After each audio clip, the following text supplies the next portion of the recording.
Indian origin U.S. Senator Kamala Harris scripting history, becoming the first vice presidential candidate of Indian origin. Kamala formally accepted her nomination last night on day 3 of Democratic Convention and crucially harked to her Tamil roots. Listen in, and we'll be back at 10 with another special. Family is our beautiful children, Cole and Ella, who call me Mamala. Family is my sister. Family is my best friend, my nieces, and my godchildren.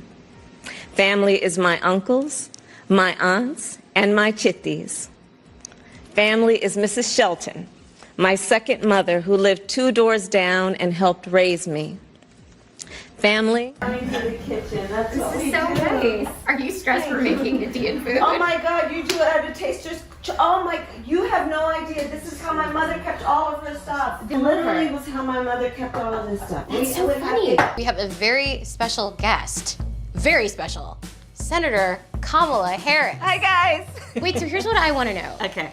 Is it respectful to call, like, I should be calling you Senator Harris, right? No, you should not. That's not on my birth certificate. Okay. Call Kamala? Yes, please. Okay, because the Indian in me, I feel like my parents, Just my don't dad call will me- watch this. Just don't call me auntie. Okay, I won't call you auntie. They'll be like, how could you call her by her first name? She's worked so hard. Okay, so what we're gonna cook today is an Indian recipe. Yes. Because Yes. you are Indian. Yes. Okay, and I don't know that everybody knows that, but I find that wherever I go and I see Indian people at the supermarket, on the street, everyone's like, you know Kamala Harris is Indian, right? It's like the thing we're so excited about to have you running for president. Yeah. So we're both Indian, Yes. but actually we're both South Indian. Yes. You look like the entire one half of my family. Okay, thank you. You do. I've been telling people You we're do. related already, Yeah. so this is perfect. It's basically true.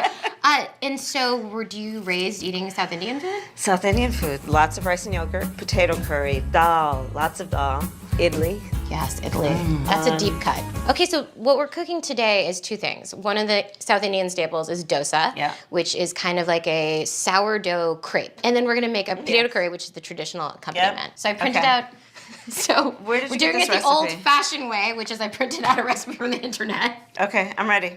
Okay, so when I told my dad that I was going to be cooking South Indian food for you, he was extremely excited. He said, "I shall get the spices," but he took them all the Indian spices, and he put them in the taster's choice jars, and this is exactly what my mother would do. So when I walked in and saw this, literally, I didn't know it was actually a thing among our people. I guess it's an Indian thing. It apparently is a thing. Okay, cool. So this is all the spices we're gonna use, courtesy of my dad. Okay. And then dosas take a really long time to make the batter. So what we have is this great company, this Indian company actually, makes ready to make. You can get it at the Indian store. So we're busy.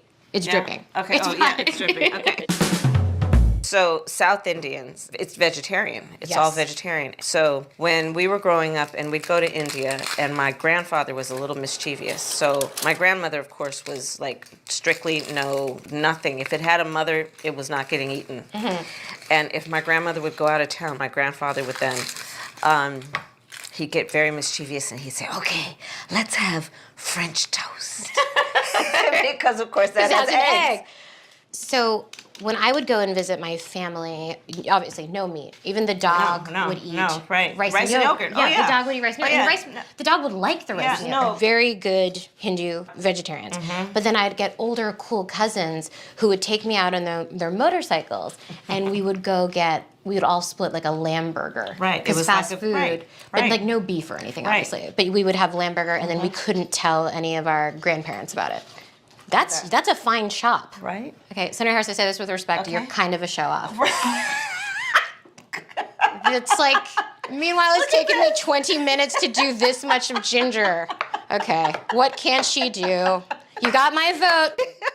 So your mom worked, and my mom worked, but my mom also. Your mother was a doctor. Well, it's just interesting thing about Indian women of a certain generation is you had to do both. Yeah. Right? Like my mom would wake up at 5 a.m. before she went to the hospital to see patients, and she would cook food for the whole week.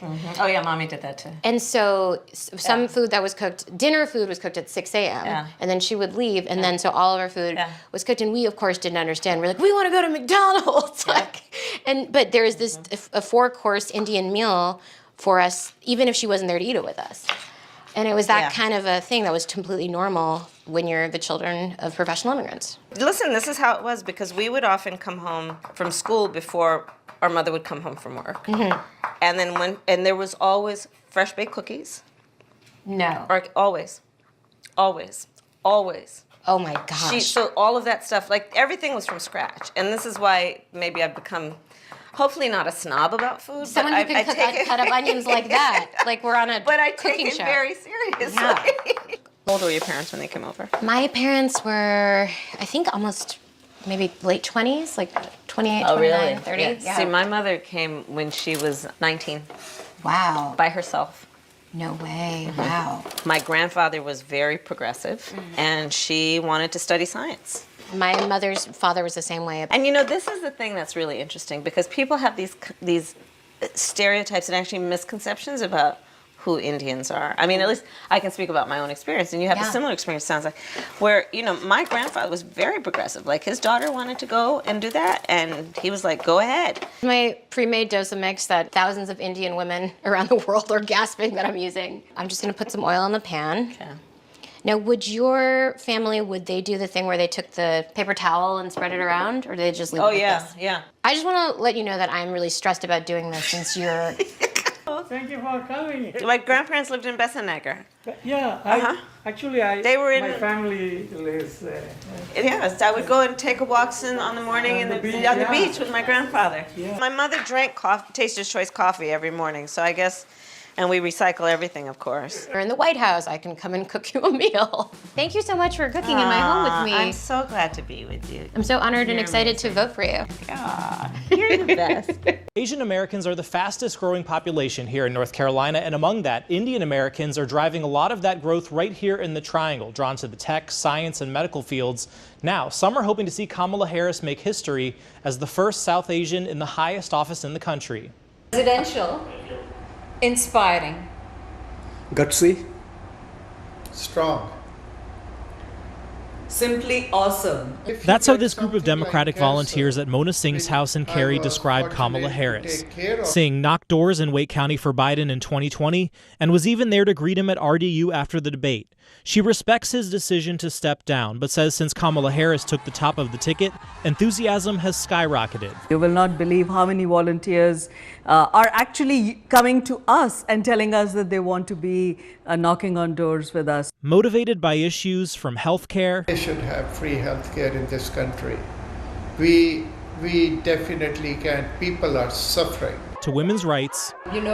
Gut-wrenching to think that my daughters could grow up with fewer rights than my mother had in the 1960s in India. For Indian Americans in the Triangle, it's also a chance for representation. Her mother came here to study. So that kind of reflects on us, right? Because we all came here to study. We are immigrants. We value education. But despite growing in population, until recently, that hasn't always translated into political power. When you first come to a nation, I can just speak as a son of immigrants, you kind of just say, well, I'm going to focus on my career, raise my family, get them educated, and hope they get good jobs. And it's just really never thought of, well, don't get into politics, right? But that's changing. This year, there are 236,000 eligible AAPI voters in North Carolina. That's 3 times the margin that decided the last presidential race in our state.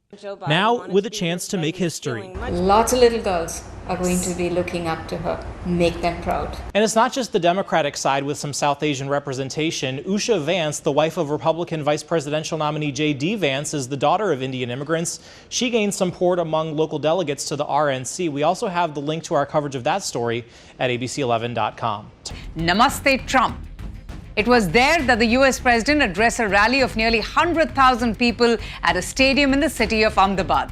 According to Harsh Shringla, who's the former Indian ambassador to the United States, he says either way, from India's perspective, whether it is Republican or Democrat, the relationship enjoys bipartisan support and should not be affected.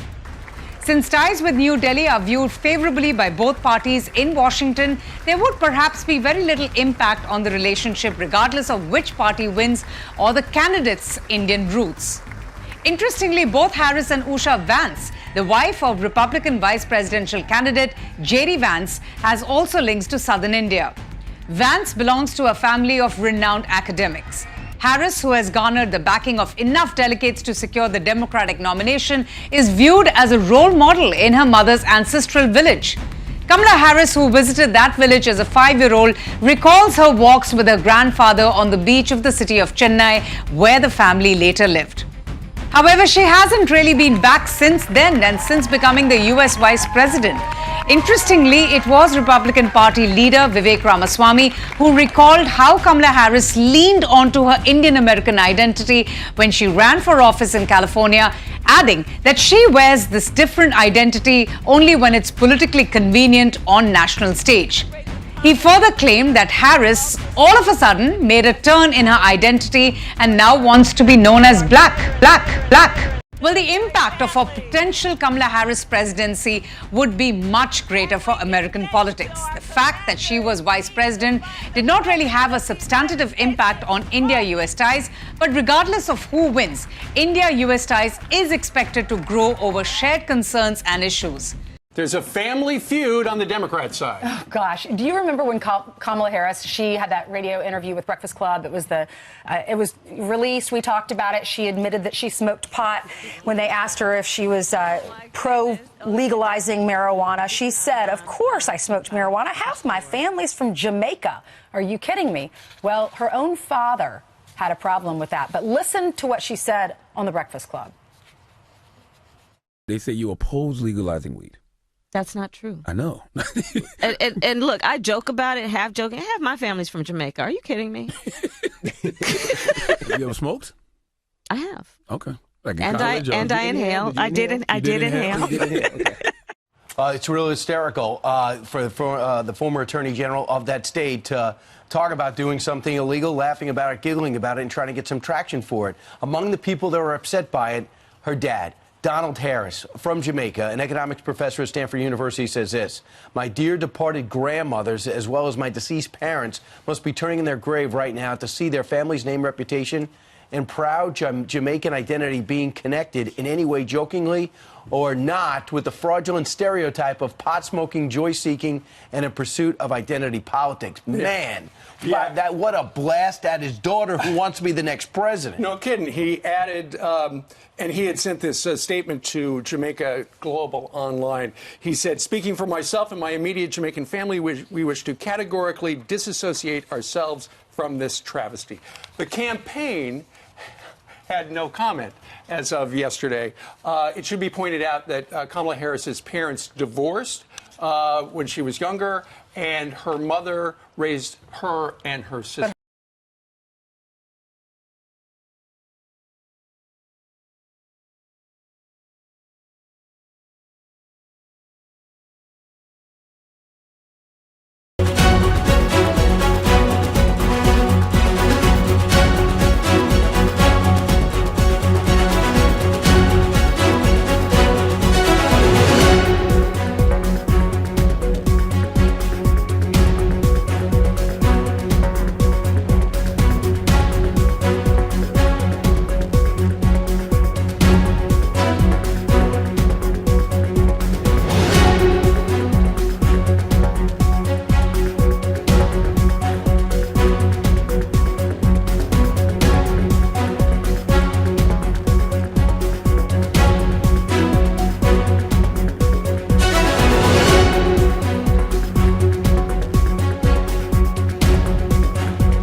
She was always of Indian heritage, and she was only promoting Indian heritage. I didn't know she was black until a number of years ago when she happened to turn black, and now she wants to be known as black. So I don't know, is she Indian or is she black? Former US President Donald Trump launched a scathing attack on Vice President Kamala Harris, questioning her racial identity, asking whether she was either black or belonged to Indian heritage. Trump falsely claimed that the Vice President had not emphasized her Asian American heritage while downplaying her black heritage. Now, Trump's response has drawn condemnation from Kamala Harris, who is of Indian and Jamaican heritage, calling it, quote-unquote, the same old show of divisiveness and disrespect. But Kamala Harris's identity still remains a big talking point and also her biggest asset. The American people deserve better. The American people deserve better. The American people deserve a leader who tells the truth, a leader who does not respond with hostility and anger when confronted with the facts. We deserve a leader who understands that our differences do not divide us. They are an essential source of our strength. So what will Kamala Harris's presidency mean for India-US ties? Well, Kamala Harris still has to win the Democratic nomination. But if she does, she will script history, being the first Indian American and black woman to lead the ticket of a major political party. If she goes on to win the US election, she will be the country's first woman president. Many Indian Americans see Kamala Harris as another shining example of the diaspora's success and their influence. Kamala Harris, with her Indian origin, brings a lot of excitement and support from the Indian American community. And her endorsement has energized the South Asian voters, which is a growing force in the key swing states. But there has also been a muted response from India, as few see any drastic change in the Indo-US ties. Interestingly, despite her Indian origin, Kamala Harris hasn't really tapped her Indian identity heavily, and her policy portfolio hasn't focused on India. When Joe Biden picked Kamala Harris as his running mate, much of India was abuzz over how the first Indian American in the White House might affect the future of US-India relations. Now, Harris is a step closer to capturing the Democratic nomination for president. Few are expecting any drastic changes in ties should she win.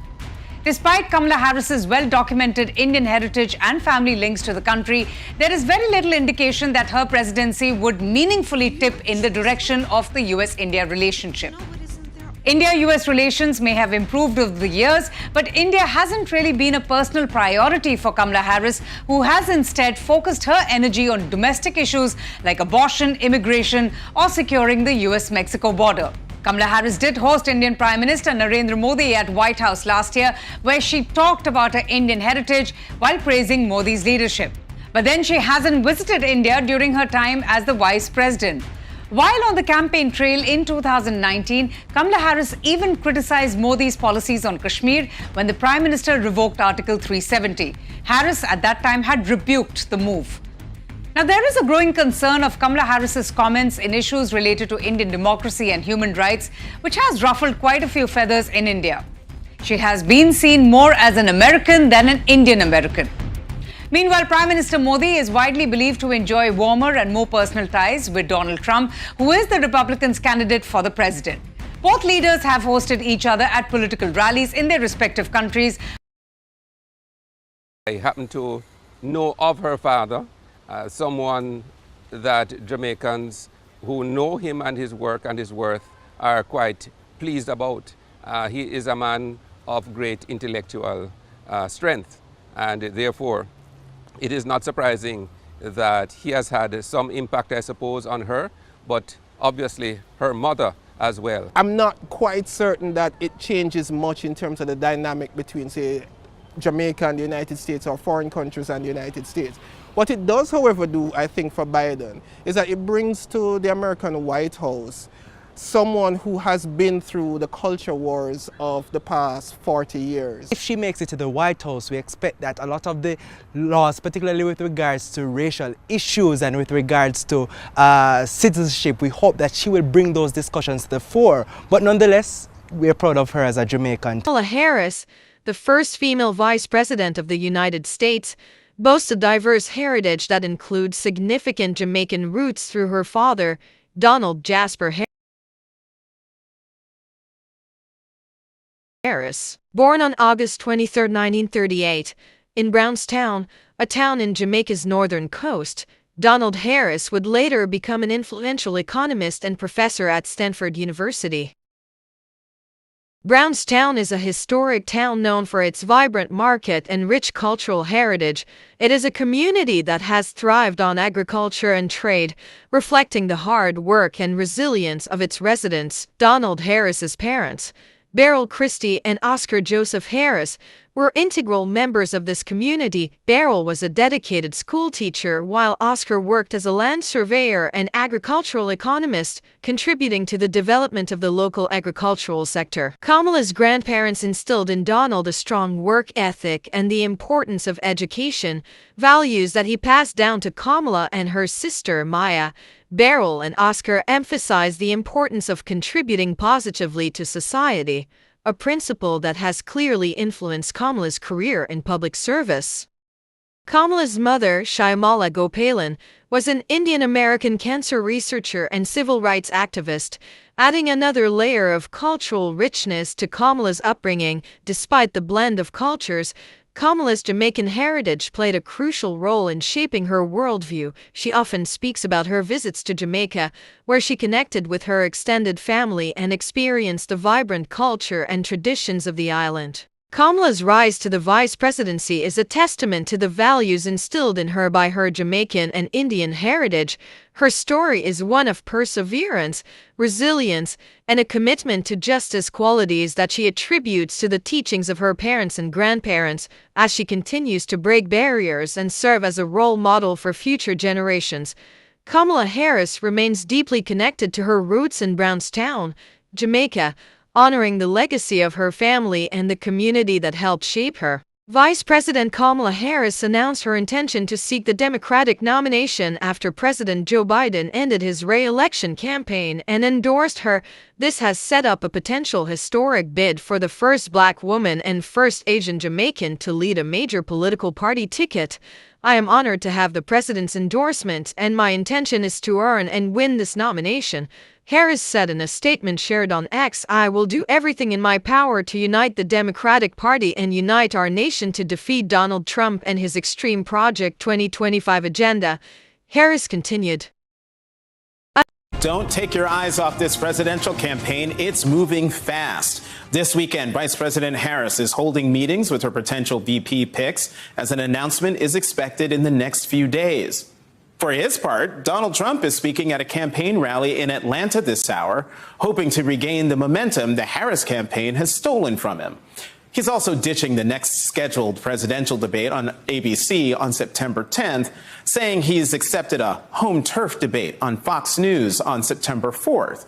Harris's response? Nah, boo, I'll be there on the 10th. I'll be dissecting all that with our guests in a moment. But first, I want to address Trump's racist assertion that the VP turned black. If you want to know just how black Vice President Kamala Harris is, just turn to page 101 of her 2019 book, The Truths We Hold. She writes about that time as California Attorney General during last decade's mortgage crisis when she told her staff to get the chairman and CEO of JP Morgan Chase on the phone. He was about to kill a settlement deal with the states. Told he was on the line, Harris writes, I took off my earrings, the Oakland in me, and picked up the receiver. Listen, Oakland is as synonymous with being black as taking off your earrings before you're about to administer a figurative or literal beatdown. If you didn't know that Harris went to an HBCU, Howard University, or is a member of Alpha Kappa Alpha, the first black sorority in the United States that was founded at Howard, her invocation of Oakland and earrings would be all you needed to know about her blackness. Harris didn't just happen to turn black, as trifling Donald Trump told a convention of black journalists this week. Her father was black. She was raised black. And we have her mother, Shyamala Gopalan, a cancer researcher who immigrated to the United States from India for college, to thank for it. Harris writes in her book, quote, "For almost the moment she arrived from India, she chose and was welcomed to and enveloped in the black community. It was the foundation of her new American life." But Harris adds this very important point. "My mother understood very well that she was raising two black daughters. She knew that her adopted homeland would see Maya and me as black girls, and she was determined to make sure we would grow into confident, proud black women." And we have seen that confident, proud black woman on display in the nearly 2 weeks that she has been the de facto Democratic nominee for President of the United States. We saw it in the sister girl look Harris gave Senator Richard Burr when he interrupted her during her grilling of then Deputy Attorney General Rod Rosenstein. We saw it in how she paused after saying this during her visit to the Wilmington campaign office. In those roles, I took on perpetrators of all kinds.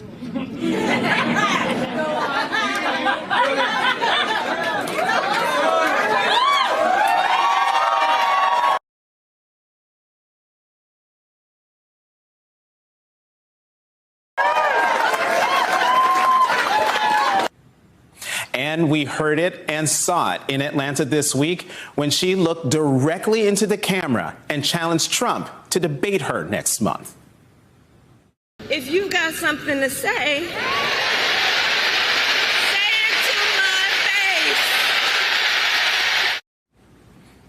I haven't seen anything that black on the presidential stage since Barack Obama sang Amazing Grace.